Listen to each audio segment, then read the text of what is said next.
3 سال کی بچی کے ساتھ اس طرح کا واقعہ ہونا. یہ اپنے گھر کے باہر کھیل رہی ہوتی ہے, سامنے پڑوسی ہے اس کا رمضان, وہ اکیلا ہوتا ہے گھر, وہ جو ہے اس بچے کو اٹھا کے گھر لے جاتا ہے, اس کے ساتھ ریپ کرتا ہے, اس کے بعد اس کا کر دیتا ہے. گھر والے تشویش میں آتے ہیں کہ ابھی تک واپس نہیں آئی, مساجد میں اعلان کرواتے ہیں, ڈھونڈتے ہیں, لیٹ نائٹ ہمارے پاس تشریف لاتے ہیں, ہم 363 PPC میں FIR دے دیتے ہیں. صبح کچھ 6 بجے ان کو بچی کی بادی ملتی ہے. وہاں اہل محلہ سے پتہ جو کی جاتی کہ اس گلی میں آوارہ ٹائپ لڑکے کون سے ہیں, تو 3-4 نام سامنے آتے ہیں, جن میں سے ایک اس ایکیوز کا بھی آتا ہے. پھر ان میں سے پتہ جو کی جاتی ہے کہ یہاں اویلیبل کون کون ان میں سے. یہ ایک لڑکا جو غائب ہوتا ہے لوکیٹر کی مدد سے اور اس کی لوکیشنز وغیرہ لے کے اس کو ٹریپ کر کے اریسٹ کیا جاتا ہے. آفیسر اس کو انٹیروگیٹ کرتے ہیں, یہ ایڈمٹ کرتا ہے کہ یہ کرائم اس نے کیا ہے. بہت ساری اسٹرانگ ایویڈنسز اس کے گھر سے ملتی ہیں. ایک تو کی چوڑیاں جو ہیں ٹوٹی وہ اس کے گھر سے ملتی ہیں, کپڑے ملتے ہیں, اس کے اپنے کپڑے ملزم کے خود ملتے ہیں. السلام علیکم, میں ہوں سید سائم علی اور آپ دیکھ رہے ہیں لیڈر ٹی وی. اس وقت تھانہ فیروز والا کی حدود میں موجود ہوں اور SHO صاحب میرے ساتھ ہیں. ایک اغوا کا پرچہ درج ہوتا ہے اور فضا نامی بچی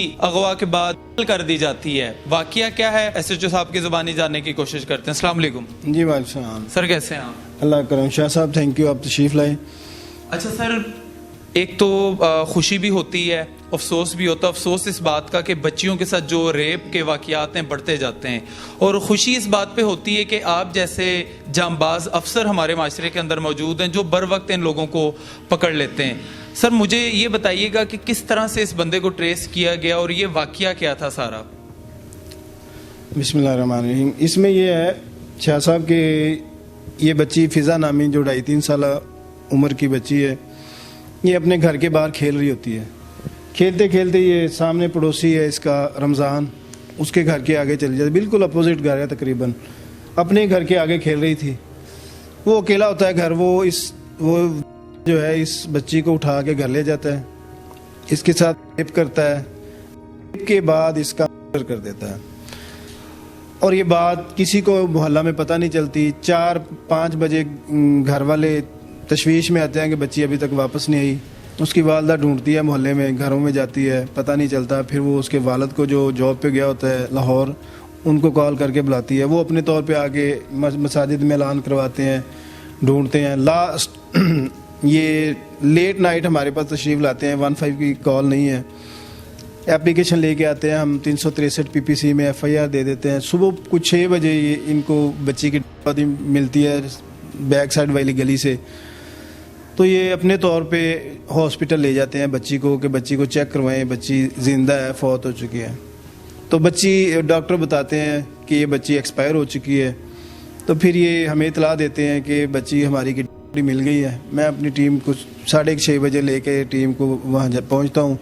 افسران کو بتاتے ہیں, SDPO صاحب فیروز والا, SP صاحب انویسٹیگیشن شیخو پورہ اور DPO صاحب شیخو پورہ وزٹ کرتے ہیں جائے وقوع کا, اور ہدایت دیتے ہیں کہ فی الفور نامعلوم جو ایکیوزڈ ہے اس کو اریسٹ کیا جائے. وہاں اہل محلہ سے پتہ جو کی جاتی کہ اس گلی میں کوئی آوارہ ٹائپ لڑکے کون سے ہیں جو اس کیٹیگری کے, جو محلے میں پہلے بھی بچیوں کو چھیڑ چھاڑ وغیرہ اس طرح کے وقوع جات کرتے رہتے ہیں.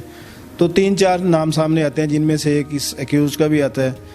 پھر ان میں سے پتہ جو کی جاتی ہے کہ یہاں اویلیبل کون کون ان میں سے, باقی وہاں اویلیبل ہوتے ہیں. یہ ایک لڑکا جو غائب ہوتا ہے, اس کا بھی پتہ کیا جاتا ہے کہ یہ کہاں ہے. اس کا پتہ چلتا ہے کہ گلاب دیوی ہاسپٹل لاہور گیا ہوا ہے. وہاں پھر لوکیٹر DPO صاحب ارینج کر کے دیتے ہیں, لوکیٹر کی مدد سے اور اس کی لوکیشنز وغیرہ لے کے اس کو ٹریپ کر کے اریسٹ کیا جاتا ہے. تو اعلیٰ رینکس کے آفیسر اس کو انٹیروگیٹ کرتے ہیں. یہ ایڈمٹ کرتا ہے کہ یہ کرائم اس نے کیا ہے. اس کے علاوہ بہت ساری اسٹرانگ ایویڈنسز اس کے گھر سے ملتی ہیں وقوع کی متعلق. ایک تو بچی کی چوڑیاں جو ہیں ٹوٹی وہ اس کے گھر سے ملتی ہیں. بچی کی جیب میں ایک پروٹیکٹر تھا جو موبائل پہ پروٹیکٹر لگا ہوتا ہے, اس کا پیس تھا وہ, اور بقیہ پیس اس کے گھر سے ملتے ہیں. کپڑے ملتے ہیں, اس کے اپنے کپڑے ملزم کے خود ملتے ہیں جو اس نے چینج کر لیے ہوتے ہیں وقوع کے بعد. تو یہ بہت ساری اسٹرانگ ایویڈنسز سے کنفرم ہو جاتا ہے کہ یہ وقوع اسی نے کیا ہے. تو یہ الحمدللہ اللہ نے احسان کیا ہے پبلک پہ, ڈپارٹمنٹ پہ, کہ یہ نامعلوم بہت گھناؤنا جرم جو ودن 2 اور 3 آورز ٹریس آؤٹ ہو گیا. بہت بڑی بات ہے یہ اللہ پاک کا کرم ہے کہ اللہ نے اس درندے کو اس کی سزا دلوانی ہے انشاءاللہ. اور یہ اپنے انجام تک پہنچے گا. اچھا سر، ہمارے اس ٹائم جو پاکستان کے اندر یہ چیزیں بڑھتی جا رہی ہیں، اس کو سر روکنے کا آپ کی نظر میں کیا سولوشن ہے کہ فیملی کو کیسے اس کو روکنا چاہیے؟ میرے خیال میں سب سے بڑی بات جو ہے نا، میرے آپ کے لیے اور اگلی پوری جنریشن کے لیے، یہ ہمارا اسلام سے دوری ہے. اسلام اس طرح کی چیزیں بالکل قطعی طور پہ سختی سے منع کرتا ہے. جب ہم اسلام سے دور ہوں گے تو اس طرح کے گناہوں میں دھنستے چلے جائیں گے. دوسرا، ہمیں پریکاشنری اپنے بچوں پہ بہت زیادہ فوکس کرنا چاہیے. گلی محلوں میں نکلنے سے ان کا دھیان رکھنا چاہیے کہ بچے کہاں جا رہے ہیں. تو یہ پیرنٹس کے لیے بھی ایک ریکویسٹ ہے کہ اپنے بچوں کا خیال کریں کہ وہ کدھر پھر رہے ہیں. دیکھیں، اب عموماً پوری سوسائٹی میں عموماً بچے گھر سے باہر کھیلتے رہتے ہیں، لیکن ہمیں واچ کرنا چاہیے کہ بچے ہمارے کس جگہ، اور اپنے بچوں کے اوپر خود بھی نظر رکھیں. بالکل نظر رکھنی چاہیے اور کڑی نظر رکھنی چاہیے. اچھا سر، مجھے بتائیں کہ اب اس کے ساتھ کیا ہوگا؟ اس قانون کیا کہتا ہے؟ اس کو کیا سزا ملنی ہے؟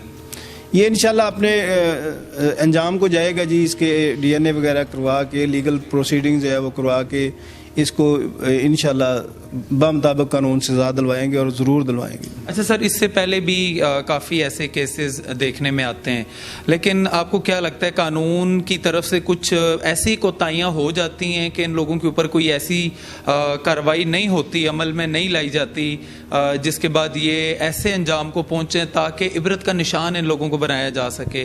آپ اس بارے میں کیا کہتے ہیں؟ دیکھیں، ہر کیس کی نوعیت ہے، لیکن جس نوعیت کا یہ کیس ہے، میرے خیال میں پورے پاکستان کے کیا پوری دنیا کی سول آرگنائزیشن اس کو بری طرح کنڈیم کرتی ہیں. تو میں اور آپ بھی ظاہر ہے اس کو بری طرح کنڈیم کرتے ہیں. تو اس کیس میں میرا نہیں خیال کہ کہیں بھی کوئی سکم رہے گا، کوئی ایسی کوئی مسٹیک، کوئی غلطی ڈپارٹمنٹ یا پروسیکیوشن کے اعتبار سے کوئی رہے گی کہ اس کو سزا نہ ہو. ابھی ان کی جو فیملی ہے ان کو تسلی اس چیز کی ہے کہ اب اس کو کیفر کردار تک پہنچایا جائے گا. ظاہر سی بات ہے، اگر یہ معاملہ ہو گیا، بچی دنیا سے چلی گئی، اس کے ساتھ بھی ہو گیا، لیکن اب والدین کی تو یہی آپ سے گزارش ہوگی کہ اس کو اب سخت سے سخت سزا دلوائی جائے. ظاہر ہے ان کو جہاں اتنا بڑا دکھ ہے، اس کے ساتھ تھوڑا اطمینان بھی ہے کہ یہ درندہ گرفتار ہو گیا، اور ان کو پورا یقین ہے انشاءاللہ کہ پولیس اس کو کیفر کردار تک پہنچائے گی.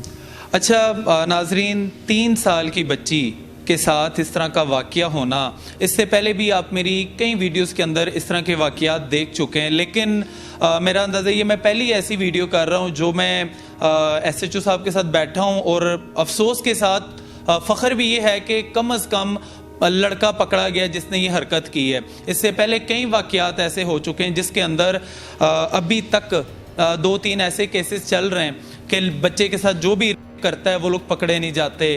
یا تو جو یہاں پہ شادرہ کی حدود میں جو ایک واقعہ ہوا تھا، اس کے اندر بھی بچی کو نہر کے اندر پھینک دیا گیا، ایک بچی کو تالاب کے اندر پھینک دیا گیا. اس طرح کے کئی واقعات ہیں.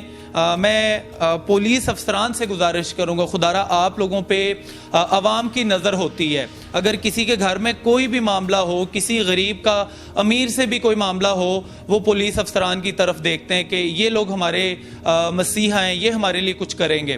تو خدارا میں اپنے افسران سے گزارش کروں گا کہ آپ لوگ سہارا بنیں، غریبوں کا سہارا بنیں. امیر تو اپنی طاقت سے کسی نہ کسی طرح سے اپنے آپ کو کامیاب کر لیتا ہے، لیکن غریب کے لیے آپ لوگ ایک طاقت ہیں. تو خدارا آپ اپنے قانون کو اور اپنے آپ کو اتنا مضبوط رکھیں کہ ان غریب لوگوں کی مدد کر سکیں. اپنے میزبان کو اجازت دیجیے. اللہ نگہبان.